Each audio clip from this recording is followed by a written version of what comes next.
Will we see the unthinkable and have Ryumin Sukuna be the last one standing at the end of the series? Or will Akutami do the impossible and actually kill off the king of all curses at the end of the series? Now, currently, let's just say for the sake of it that Kenjaku is 100% dead. Yuta killed him off back in chapter 244. It's done now. So now we only have Sukuna left as the last remaining boss villain of the series. What are the odds of Sukuna actually dying at the end of the series, and what would it mean if he did survive? Now, if he did end up dying, I can see it as both Yuji and Yuta tag teaming Sukuna in order to fully kill him off. The characters will have to have luck on their side in order to defeat him. Sukuna is too strong. He's currently fighting off against Higuruma and it doesn't even look like he's trying. All Sukuna is doing in this fight is try to make him use reverse curse technique and for him to use his executioner's sword to the absolute maximum power. You see Higuruma having his arm sliced off in chapter 247 and having Yuji as backup trying to harm Sukuna, but nothing is working. The guy is literally a monster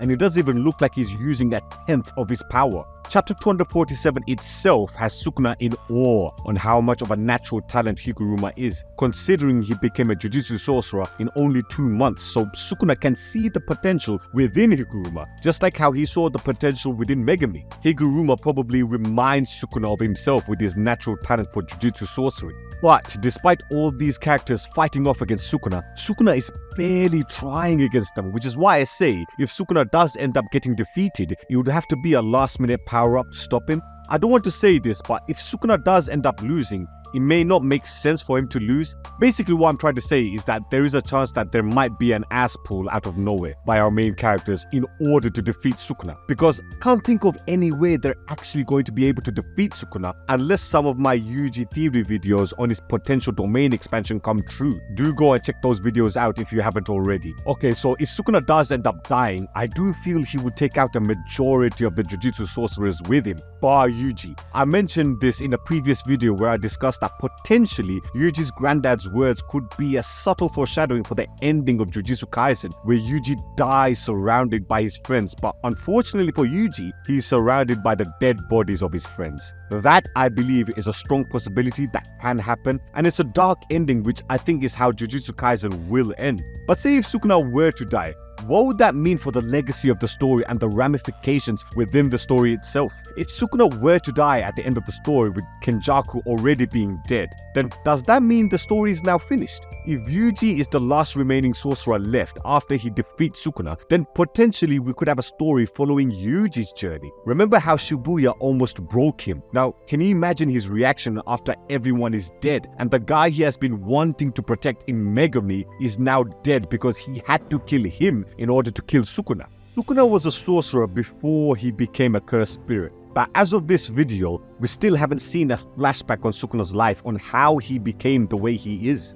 But the story of Jujutsu Kaisen and the way Akutami writes his story, he loves having history repeat itself. Look at the friendship of all the eras, for example. In the previous era, we had Sukuna, Kenjaku, and Urame. In Gojo's era, there was Gojo, Geto, and Shoko. And in Yuji's era, we have Yuji, Megumi, and Nobara. In each of these eras, we had one of them fully becoming evil, or at least fall into evil in some way, whether it was through being possessed or if they just went down a darker path. Sukuna was a sorcerer but then became a cursed spirit and was named the king of all curses. Geto was good and pure, but then after witnessing the death of Riko and the evil of humanity, he then became evil and wanted a world of only the strong Jujutsu sorcerers, and was then later possessed by Kenjaku. And in this current era, we have Megumi, who is now possessed by Sukuna. I know it's not his fault, but he still falls under the category of one of the characters within the core friendship groups of each era to fall into a dark path and become an enemy for the Jujutsu world. So this is just an example of Akutami repeating history in his own story. And another repetition we have seen in the story is the loneliness of being the strongest. We see it with Sukuna and with characters like Gojo and Kashimo commenting on how truly alone Sukuna is. And we have seen it with Gojo as he admits in chapter 236 the loneliness he felt by being the strongest in the world. Now, if Yuji is the last remaining character left standing, then wouldn't that mean he is now the strongest in the world?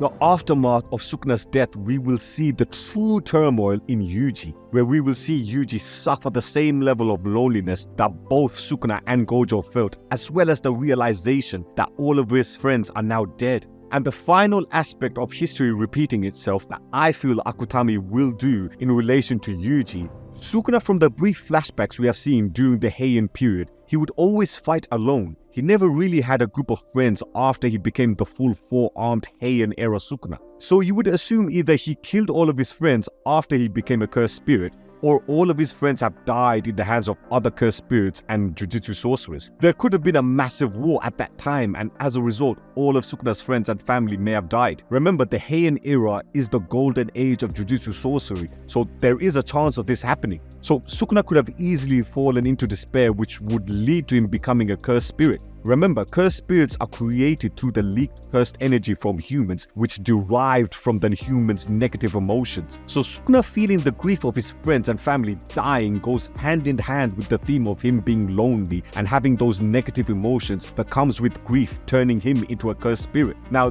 this is all speculation from my part, but the main point I'm trying to get at is, with what we have seen with Akutami constantly repeating history within his own story, is it that far-fetched to think that the potential death of Sukuna and all of Yuji's friends can give way for Yuji to become the next Sukuna and be turned into a cursed spirit? What if the guilt and shame of killing his best friend Megumi and being the one who brought Sukuna back to life in the first place, what if that level of guilt overwhelms Yuji and transforms him into the ultimate cursed spirit? I can see the story going that way, and we see the journey on how Yuji resists the urge into becoming a cursed spirit and be the strongest sorcerer in the world and being a protector for the non-sorcerers. That can be a potential way for the story to go when Sukuna does die, but what if he doesn't die? What happens then? Well, I think there's a massive possibility that Sukuna will be alive by the end of the story. Akutami loves torturing his audience, so him having Sukuna be the one to be alive at the end of the story, I genuinely won't be surprised. The way I look at it, if Sukuna were to survive, then that means there was no last minute bullshit power-up. There was no spirit bomb moment to kill the big bad guy. And no shade on Dragon Ball Z. I love Dragon Ball Z. But if Sukuna were to win, then that means the heroes have tried everything they could and still ended up losing. For me, that's a realistic ending, and that is in line with how Akutami has written his story so far. This is a Game of Thrones Season 8 scenario here. We could and probably should have had the Night King and the White Walkers be victorious. Now, I know that ending is super dark, but I'm sure a lot of people who have followed Game of Thrones would have preferred a dark ending like that rather than the typical cliche ending they showed us for Season 8. The Night King and the White Walkers were built up to be so strong and overpowered, just like Sukuna in Jujutsu Kaisen, so if they do end up being the last man standing, you wouldn't complain because it makes sense. They're just too overpowered and no one can beat them. However, if you did end up beating them, you know there was plot armor and a last minute power-up involved in order to kill off such overpowered antagonists. If Sukuna were to survive, then I do believe the story will end and will get a continuation. Yuji's era has failed to defeat Sukuna, so now a new generation of Jujutsu sorcerers will take on Sukuna and do what Gojo and Yuji couldn't do and defeat Sukuna. There's also a slight chance that Sukuna may become an anti-hero figure, but I'll save that for another video. Anyway guys, thank you for watching this video. Please comment below if you think Sukuna will die at the end of the story or if you think he will survive at the end. And of course, as I always say, don't forget to subscribe to the Shaman Tribe.